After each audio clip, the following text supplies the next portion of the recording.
नमस्कार दोस्तों, मैं हूं एडवोकेट तुलसीराम सिंह और आप सभी लोगों का स्वागत है। आज इस वीडियो में हम जानेंगे, एक बात करते हैं। जैसे हर कर्मचारियों की एक वेतन होती है, जैसे कि किसी भी फील्ड से रिलेटेड, चाहे वो सफाई कर्मचारी हो, चाहे प्यून हो, या फिर चाहे कोई आईएएस अधिकारी हो, कोई भी अधिकारी हो, या यहाँ तक कि किसी सरकारी गवर्नमेंट ऑफिस में कोई फोटोकॉपी का काम करता हो, उनकी सबकी एक सैलरी होती है, एक वेतन, निश्चित वेतन होता है, उनका एक ग्रेड होता है। आज इस वीडियो में हम जानेंगे क्या कैदियों का भी वेतन ग्रेड होता है।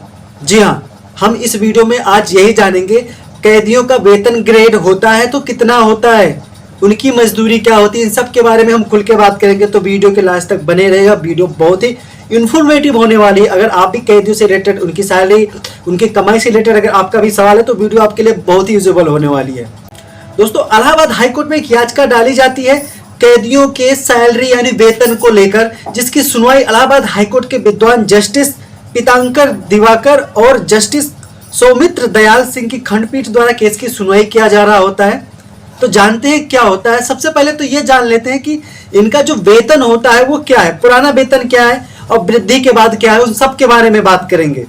उत्तर प्रदेश सरकार ने 2005 में कैदियों के वेतन को लेकर यानी कि उनकी सैलरी को लेकर संशोधन किया था। तो सबसे पहले ये जान लेते हैं कि उससे पहले क्या था।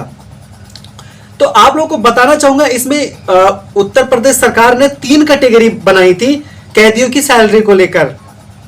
कुशल यानी ट्रेंड, अर्धकुशल हाफ ट्रेंड और अकुशल यानी कि जिनको बिल्कुल कुछ भी नहीं आता है। इन सब की 3 कैटेगरी बनाई थी, इनकी सैलरी इसी के अकॉर्डिंग डिवाइड किया गया।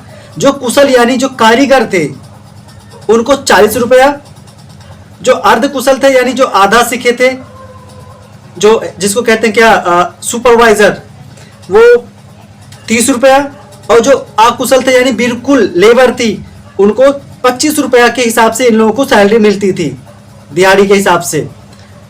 जिसमें यह आरोप लगाया गया था कि जो इनकी सैलरी है वो न्यूनतम वेतन से भी कम है। और उसके बाद में 2005 में जो उत्तर प्रदेश सरकार होती है कैदियों के वेतन में संशोधन करती है, और उस जो 2005 में कैदियों के सैलरी में संशोधन होता वेतन में, उसके अकॉर्डिंग जो कुशल यानी कि जो कारीगर होते हैं 81 रुपया, अर्धकुशल यानी कि आधा सीखे, थोड़ा बहुत सीखे लोग होते हैं उनको 60 रुपया, और जो बिल्कुल नहीं जानते हैं काम उनको 50 रुपये के हिसाब से उनकी जो सैलरी, जो वेतन होती है वो डिसाइड की जाती है। लेकिन इसमें यह आरोप लगाया जाता है कि ये वृद्धि के बाद में जो न्यूनतम वेतन होता है उसको भी ये फॉलो नहीं कर रहे हैं, यानी उसको भी पूरा नहीं किया जा रहा है, ये आरोप लगाया जाता है। और इसी चीज को लेकर इलाहाबाद हाईकोर्ट में याचिका डाली जाती है। दोस्तों, एक चीज और बताना चाहूंगा, जो अभी मैंने 2005 के संशोधन के बाद मैंने जो आप लोगों को कैदियों की सैलरी बताई है, वेतन बताया है, उसमें 15% कटौती भी होती है, जिसको कहा जाता है, मतलब इस केस में आरोप लगाया जाता है कि 15% जो काटा जाता था, ये कहा जाता था कि आपके अकाउंट में इस पैसे को डाला जाएगा और आपके जो घर वाले हैं या मतलब जो भी सगे संबंधी उनको दिया जाएगा।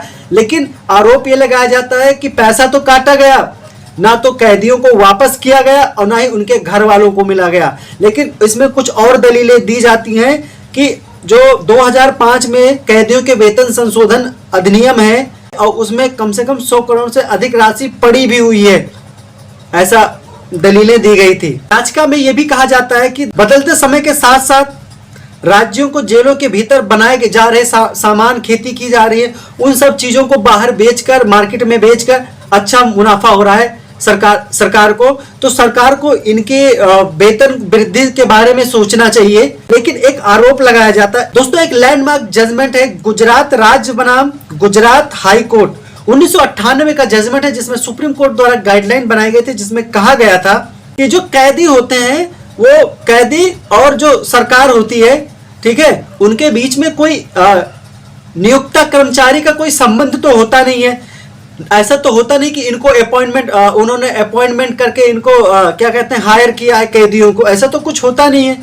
लेकिन इसमें दलीलें दी जाती है, जब जो बंदी होते हैं, जो कैदी होते हैं, उनके भले अगर सुप्रीम कोर्ट की गाइडलाइन का ये जो हवाला दिया जाता है, भले वो कैदी क्या कहते हैं नियुक्ता या कर्मचारी यानी कि कोई मालिक और कर्मचारी वाला ऐसा कुछ होता नहीं, कोई अपॉइंटमेंट नहीं होता है, लेकिन उनके द्वारा उगाई गई सब्जियां, फल फूल, बनाई गई चीजें, कुर्सी मेज तख्ता दरवाजा जो भी बनाते हैं उनको सरकार बाहर बेचकर अच्छा पैसा कमाती है। तो इसका मतलब सरकार को कैदियों के द्वारा बनाए उपजाए गए सामान, बनाए गए सामानों से अगर उनको फायदा होता है तो इसका मतलब ये होगा कि ये कर्मचारी के हिसाब से हो गए, इनका एक दूसरे से नियोक्ता और कर्मचारी का यानी अपॉइंट करने वाला और जॉब करने वाला जैसी रिलेशन इनके बीच में बनता है, क्योंकि बहुत सारा फायदा होता है।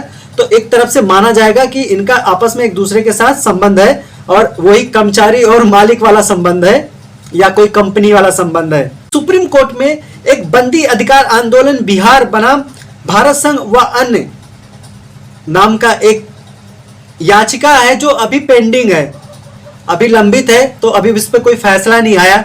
बट एक चीज और बताना चाहूंगा आप लोगों को, वैसे अगर देखा जाए तो उत्तर प्रदेश में जो मतलब जो न्यूनतम वेतन है उसके बारे में थोड़ा जान लेते हैं, कैदियों की नहीं, जो बाहर का न्यूनतम वेतन है उसके बारे में थोड़ा जान लेते हैं। उत्तर प्रदेश में मिनिमम सैलरी की अगर हम बात करते हैं, मिनिमम वेतन की अगर बात करते हैं तो देखिए जो अनस्किल्ड लोग होते हैं उनको 5,750 रुपया के हिसाब से इनका जो बेसिक सैलरी रहती है वो होती है। और अगर हम फाइनल सैलरी देखते हैं तो 10,275 रुपया है।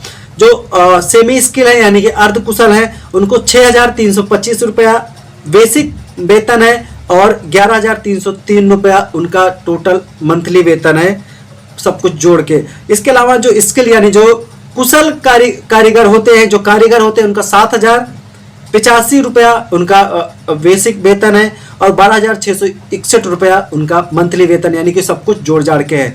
तो कहने का मतलब यही आरोप लगाया जाता है कि अगर इनको इतना दिया जा सकता है तो जो कैदी हैं उनको 80 रुपया, 60 रुपया, 65 रुपया और 50 रुपया क्यों दिया जा रहा है। इस पर फिलहाल अभी माने हाई कोर्ट में याचिका पेंडिंग है, देखते हैं आने वाले समय में क्या होगा। जैसा भी कोई अपडेट होगा आप लोगों को जरूर दिया जाएगा। मैं एडवोकेट तुलसीराम सिंह, जल्दी मिलेंगे एक नई वीडियो लेकर, एक नई अपडेट लेकर। तब तक के लिए आप सभी लोगों को जय हिंद।